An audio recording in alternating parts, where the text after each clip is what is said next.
once you go entrepreneurship, you never go back. You were like, I'm not gonna. This is the path for me. Yeah, and it's not that I'm against working for someone, because obviously I had jobs before, and even in my partnerships, I feel like I'm working with someone or for someone. I'm not against the working to save up money to then start your career, start your entrepreneurship, because entrepreneurship is not for everyone. I mean, we hear one side with Gary Vee where he tells everyone they could be an entrepreneur, and then we hear Andy Frisella who tells the real world of like, you don't need to be an entrepreneur, you're not cut out for it. And I agree, most people should not be a CEO. Most people should not be entrepreneurs for a lot of You reasons. have to be kind of psychotic. You got Absolutely. to be super fanatical. Because I say, even when you're right and you crush and you go do $1 million in sales the first year, you make nothing. Because if you're right and you make $1 million in the year, you got to put all that money back in and go try to do 2, 3, 4 million. Don't you dare take out a dollar if you make $1 million the first year. Call us, we'll invest in you, right? And if you don't make $1 million first year, you got to be a psychopath to keep going, right? You have to Yeah. like, so there, I mean, that could take us a whole hour to talk about, but like, I don't think most people should be entrepreneurs. Okay. How do you know if you have the entrepreneurship bug? The only reason I want people to start a company, Yep. and this is always my pitch to people, is always listen.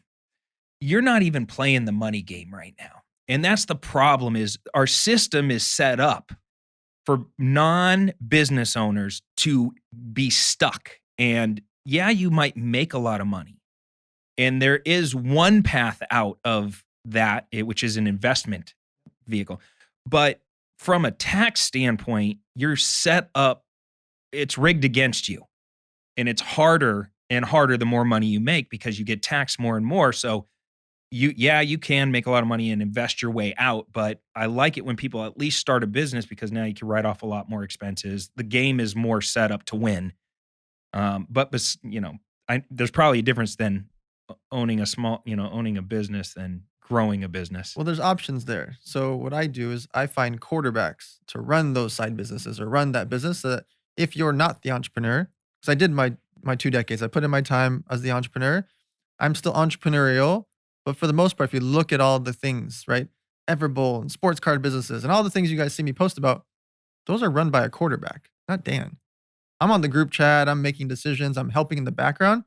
But day to day, these are businesses that they're way beyond me and they're run by a quarterback. And so you can have that thing that Cody just talked about. That's the first time I ever called you Cody in my life, by the way. His I name know. is Clever.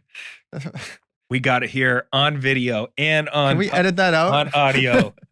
uh, where if you are not the entrepreneur or you're scared, that's okay. Find yourself a quarterback that you can invest into to have that thing that Cody's talking about, where they can go on to become the business that you need to grow and scale.